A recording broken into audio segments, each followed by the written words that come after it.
Welcome, guys, to episode 9, I believe. I'm going to stop numbering episodes because I keep forgetting. Anyway, this second part of my Halloween special, The Devil in Music, or The Devil in Heavy Metal, I should say. Last week we talked about the early forms of the dark side of music in jazz and in blues. This time round, and we went into early heavy metal and into heavy rock, and where it sat and the imagery.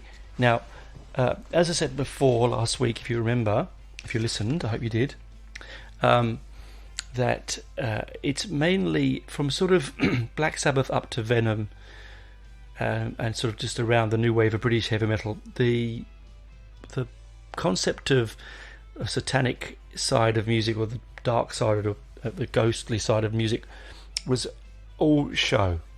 It's all show, it's all pretend, it's all shock value, to give them a semblance of differency, and also to give them a shock, and to sell more records, basically, because you know that the shock stuff sells. Anyway, so from sort of 1980 onwards, we then start looking at bands where it's a little bit more real, to be fair. Firstly, we sort of talk about King Diamond. Now, King Diamond was in a band called Merciful Fate, who were formed in 81 and played through to 84. They're a European, they're from Copenhagen, and they played some very very beautiful and very fun and exciting heavy metal. Because King Diamond, if you've ever seen a picture of him, I might put a picture up in the comments, where he's got white makeup, he's got inverted crosses on his face in black, and he sings with a very high falsetto voice. Now, he himself is actually a Satanist. He's on record quite open about it, that he genuinely dabbles within the satanic side of life. Now, that doesn't make him a bad person. I didn't really talk about this before, but Satanism isn't really a bad thing. It's a religion like anything else. It's not all about, sacrifice and evil. In fact, it's actually about, if you read any, I'm not saying read it and become one, but if you look at in interest and look at some of the writings of Anton LaVey in the Church of Satan, they were about looking after yourself and looking after other people. It's quite interesting. Anyway, so they make this music that's as I said, he leaves. So King Diamond leaves to follow his solo career, and he makes one of the most important genre albums of them all, of this particular genre, of the sort of operatic black metal, and that's Abigail. It's like a concept album. It's a brilliant album. I'd highly recommend you go and check that one out. The thing about King Diamond's voice is it was falsetto and it was operatic. We hadn't got to the sort of the scary stuff yet. It was just about the lyrics, basically, and about his own personal views. So for a little while there, you had a mix. You had your Venom, and you had your Merciful Fate and your King Diamonds, and then something, I don't know, I think it's to do with the Satanic Panic. Now, a little warning here, it does deal with suicide themes. Probably should have said that at the beginning, but anyway, you can turn off now if you wish to. I'm not going to go deep into it, but in the early to mid 80s, a couple of American schoolboys took their lives for one reason or another. When you're doing that sort of thing, sadly, it's not going to be about the music you're listening to. Just be honest, it's much more deeper and sadly not as clear cut. Well, the parents were convinced that he had played a Judas Priest record, and in the message inside the music, played backwards, it was telling him to take his own life. And they took the band to court, and subsequently the band won because it's, logic, and just common sense prevailed, and they proved that it didn't have that message in it. Now, what happens? What's the for the family? I mean, it's a very sad time for the family, but for music, what happens? Because suddenly everyone's then worried. People am I putting stuff in my music that's creating this to people? I mean, I'm sure that bands like Priest and Sabbath and Maiden and all the big bands were looking over their shoulders going, I mean, Ozzy Osbourne's another one. He was also accused. Go, I don't, what do we do? So they funnel back the more satanic side of the music and the lyric, and the imagery, and they just focus on rock and roll and heavy metal again without being in that side of it. And I think that what happens, I was thinking about this the other day, that the rise of the very darker side of the music come about was because of that particular moment in history. Because we're the boys in Norway and Finland and Germany and all around Europe and in America, they're really getting into that sort of sort of connected with the darker side of it. Were no longer, they had no outlay. They couldn't listen to it because it would have been sanitized and cleaned and gone back to sort of a little bit backwards, to be fair. And so they then get into their own world and want to start creating their own music, and they bring that darker side back to the music, but they bring it back in a much, much more evil way. And I said this back in a couple of podcasts back about black metal and stuff. I'm not going to go over it again, but they just created this genre and this bit where the imagery from the darker side just gets out of control, really. I love it because I can step away and see it's only imagery, but to the people that were making it was very, very real, and some of the people listening to it was very, very real, hence the church burnings and the murders and so on. Let's get away from that. Let's get back to the music. So sort of there were bands that were bubbling underneath around that time, but were very underground. So I'm thinking of bands like Slayer.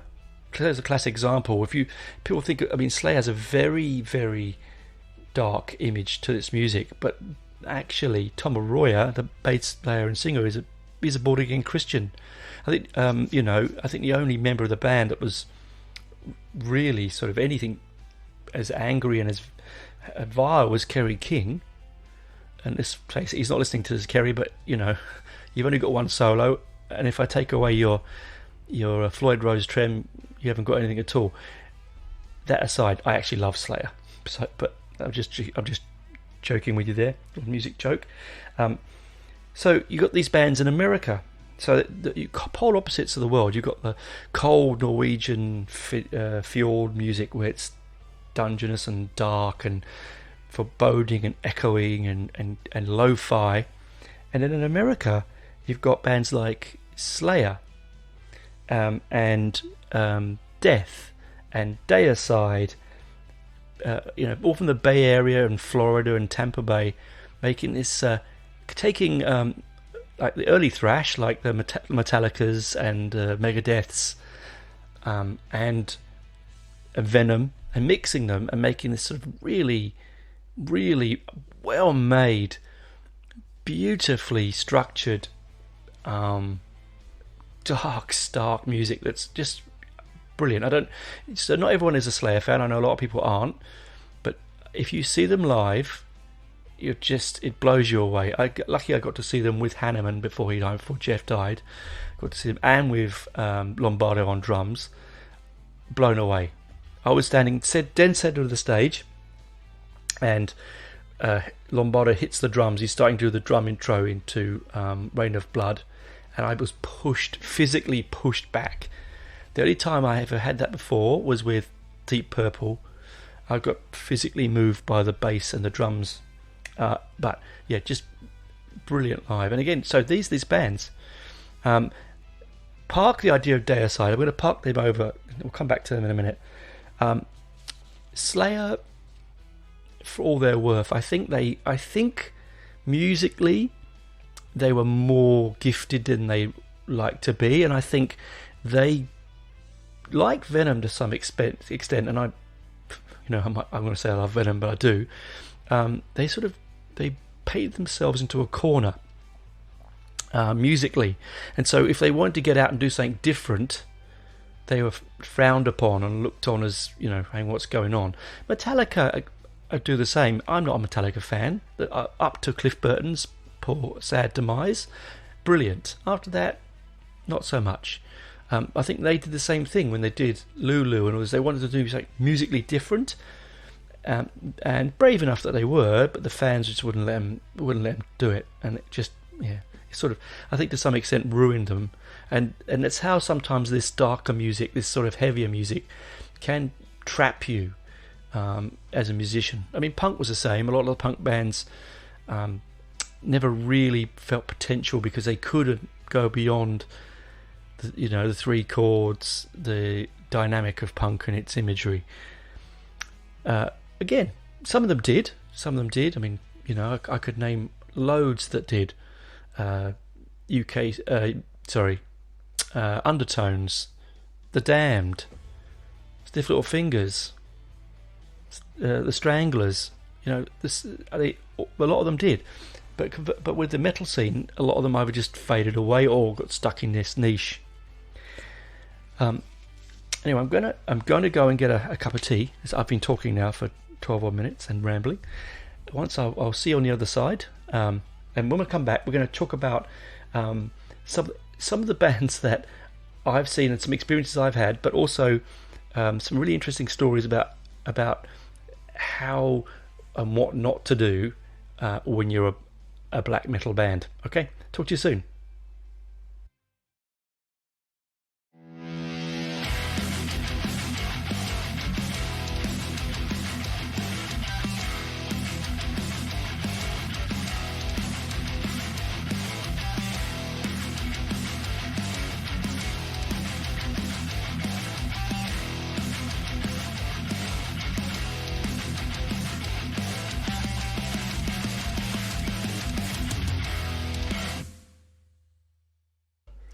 Welcome back, guys, to part 2. I did actually forget before the break to mention a band like Possessed.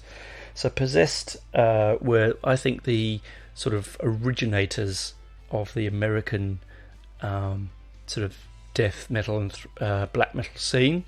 If any of you ever listen to any of their albums, you'll understand what I mean by that. They just are a corker of a band live.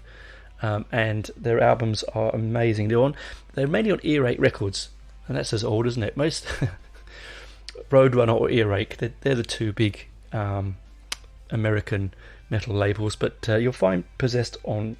They're from the Bay Area as well, and they're named after a movie, actually, I believe, with Natasha Kinski in it.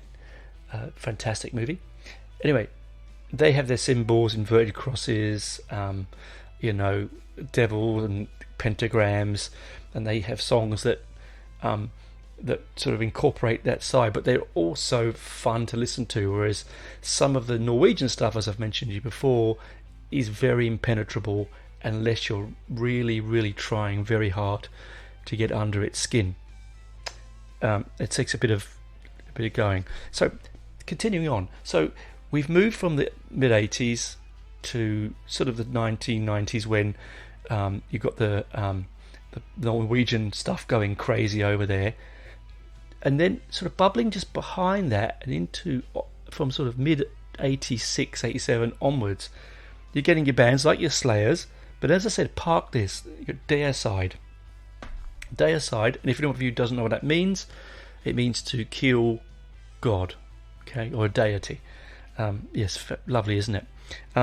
The lead singer, Glenn Benton. Now, I'm going to ask you all guys, if you don't know who he is, and some of you won't, Google him and see see what he looks like. I've got, he's not going to listen to this, Glenn, so it doesn't matter. But I would have a listen, look at a picture of him. He's not exactly the most intelligent-looking man.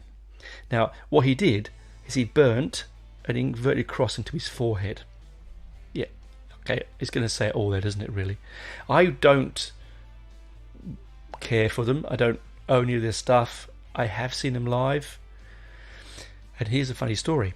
So my old friend Crazy Melvin, I've told you about him before. He had a mate. Now don't ask me his name, but he was a record. I think he was a promoter, and Deicide were playing at the Astoria, 89, 90, something like that.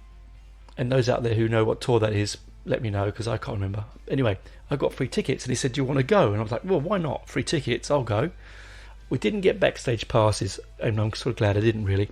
We turned up, and if you've been to the Astoria, it doesn't really exist in the UK anymore. Now, I think now it's a lesbian and gay bar now, I think. Well, it was when I was there last. Anyway, it used to be a nightclub there called The Web, which was a heavy metal nightclub, which I used to get into underage. It was really good. Anyway, so I'm there, picture this, I've queued up, I've got in. Now my mate's mate, Melvin's mate, was wearing a suit, and he had the backstage lanyard for it, and I was like, okay. Now I don't know who the support was. I couldn't tell you, to be honest. I can't remember. I probably could look it up, but I can't remember.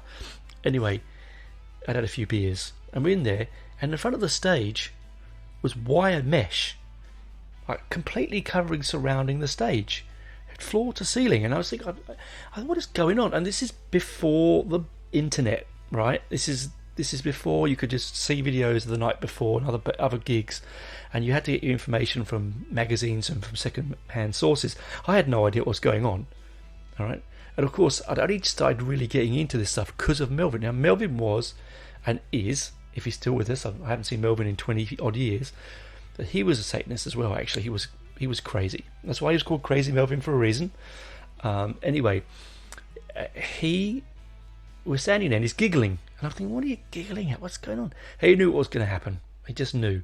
So on comes the band, and straight away people started chucking bits of meat and so that was my phone, ignore that in the background, chucking lumps of meat at the stage, and pig's heads and innards. It was the most disgusting thing. I was at the back.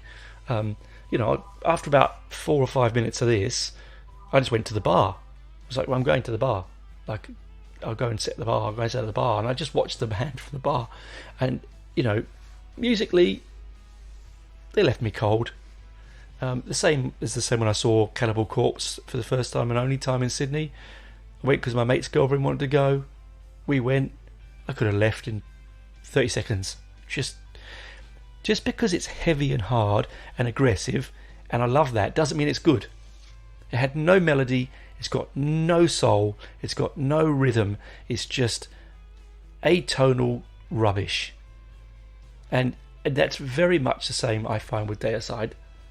Get me wrong, I could be wrong. There might be albums out there that if I go back down and listen to it, I might like. But anyway, I mean, he's an apocryphal tale, but apparently this is the kind of guy he is. He would sit on his deck of his house in the Florida swamps, and he would chuck puppies and kittens to the crocodiles, live ones. Anyway, but it's apocryphal. Whether it's true or not, I don't know. Anyway, back to what I was saying. So you've got those bands coming through that are taking it a bit more seriously than ever before, and the Norwegian stuff bubbled away and dissipated and became more radio friendly and less, I think they realised that to make money, and that's what let's be honest, we want to make music because we love to make music, but at the end of the day we also need to make money because we need to feed ourselves and pay our rent and put our kids through school and all that sort of stuff. I thought, it's not making money. Well, they watered it down. No, not to everyone's fans but liking, but they watered it down and they made it more interesting, and of course from that becomes many, many subgenres.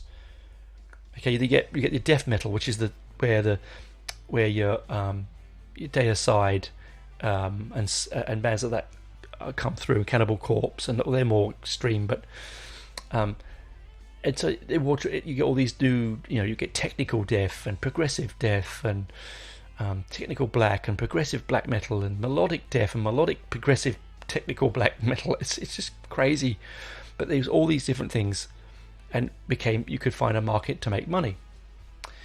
But then there's recently, and that sort of just bubbled along and disappeared, and they'd release an album every couple of years and no one's really listening. It's not making big splashes. And then it sort of lifted its head again in our genres of music. One of my favourite bands, Behemoth. Benji and I saw them at Download, and they were brilliant.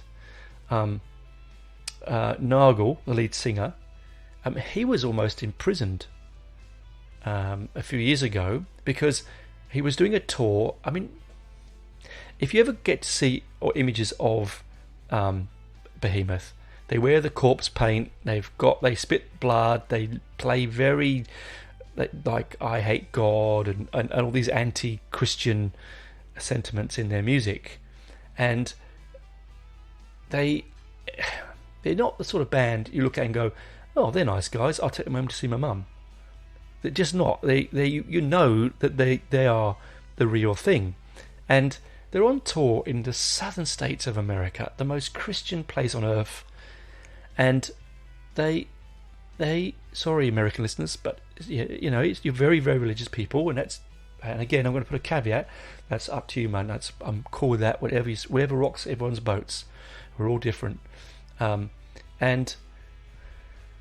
if you've got a spirit and religion in your life, it means you have music in your soul and you have love in your heart. It's a great thing. Anyway, so the story goes is the Devil Wears Prada gave the band a Bible, and Nagel goes on stage, sits down, and you can see it's on video, it's on YouTube, and he rips the Bible up in front of the audience and starts making anti-Christian comments. Now, in America, it is actually illegal. Well, you can be arrested for this fact, for destroying the Bible. I didn't know this, but it can. So he was arrested, and he was on trial for 2 years, on and off. Not in trial, but it went through the courts for 2 years. 10 years, sorry. And it finally was overturned. Common sense overturned it. All right.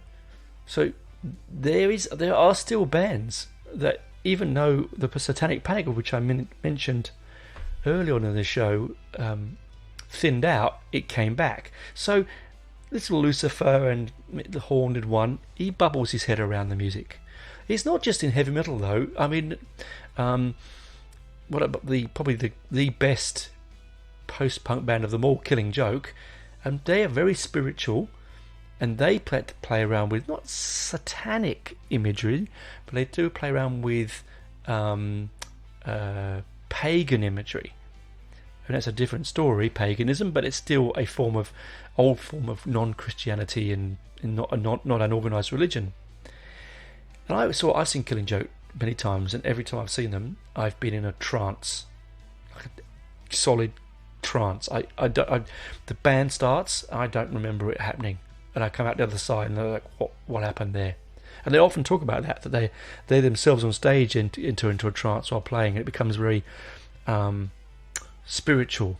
And I think, looking back, and I've talked to the last 2 weeks about this, the devil and Satan and the demons and blah blah blah, but really, when it comes to it, the fire and passion in the music we're listening to, it's not really, is it really that? I think it's just spirit. I just think it's the spirit of rock and roll. You can label it, you can call it what you want. I just think deep down it's the spirit of rock and roll. It burns bright, it burns fast, and those that can't control it die by its flame. And I don't think we should try and control it. And I think that is what really this Halloween month is about. I think the spirit of rock and roll is not about devils and demons and darkness and satanic rituals and scaring people. I think it's just about the burning flame of rock and roll. And if we think about all the people that we have lost, and we've talked about this before, in heroes of ours, they've all burnt brightly, haven't they? And even family and friends. Let's take a minute to think about families and friends that are no longer with us. And I'm sure that when you think about them, they burnt bright and they burnt fast and they burnt hot. I'm sure they did. Anyway, on that sort of note, we'll get back to what I was talking about. Anyway, so I don't think that you can label any form of music a dark and dangerous music. I think you can label the people who listen to it and who, no, not create it, I don't think. People who listen to it and who add things to it. I mean, come on, we're all of the same generation, most of us. We know about the Manson family, and we know about the shooting of John Lennon. We know about these people that just hear the music, and because they're deeply scarred emotionally and spiritually, they grab onto other things and create something that's not there. Is it dangerous and reprehensible of us to create music that these people can hang on to? I don't think it is, because then then what happens then? We're all just, and please don't get this wrong, we're all just singing hymns in church, because that again is also a dangerous thing, because not everyone believes in that side of the life either. So no, I don't think it is dangerous for people to make this music. I think it's dangerous for some people to listen to it. I think you have to be very strong in your own world and mind sometimes with some of it. But if we just take it as entertainment, if we just take it as shock value, and we go back to the fantastic, fireworks of Venom and cutting studio doors in half with chainsaws to make the right sound, and the lo-fi punk ethos of those early new wave of British heavy metal bands, like Satan, like Demon, like Venom, like Grim Reaper. These bands, they had the image, but they weren't, no one doing any harm. So on that note, I hope I've sort of covered off on some things. I've probably missed a few things here and there. I always do. I always appreciate that you come and listen. Please, wherever you get your podcasts, if you could subscribe and then leave a comment, good or bad, doesn't bother me. You could email me at heavymetaltones@gmail.com. That's heavymetaltones@gmail.com.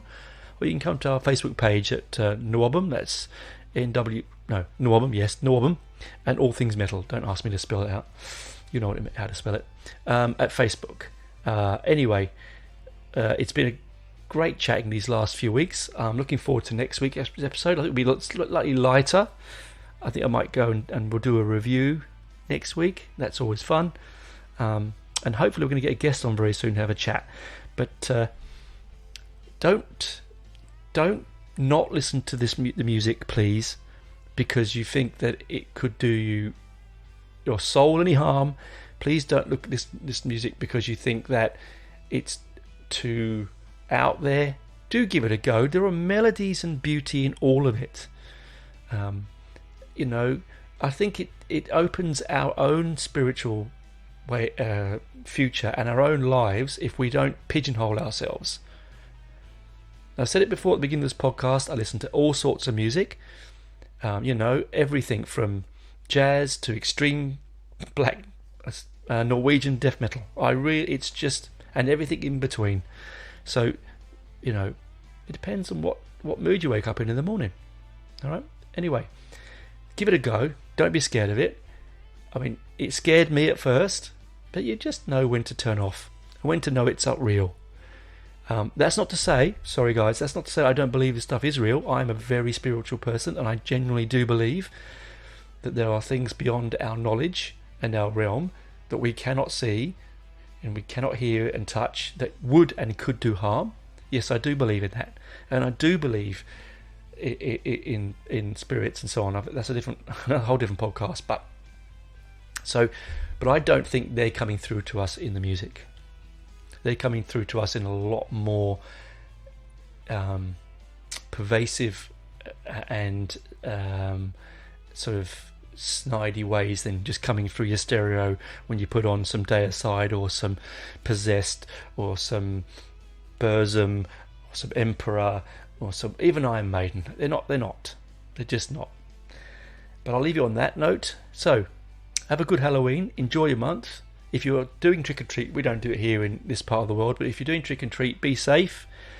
Get lots of candy, lots of fun in costumes, and now we're all sort of coming out of lockdown. Let's all get to some gigs. Anyway, thanks for chatting with me and listening to this old man rambling on, and talk to you next week. Bye, guys.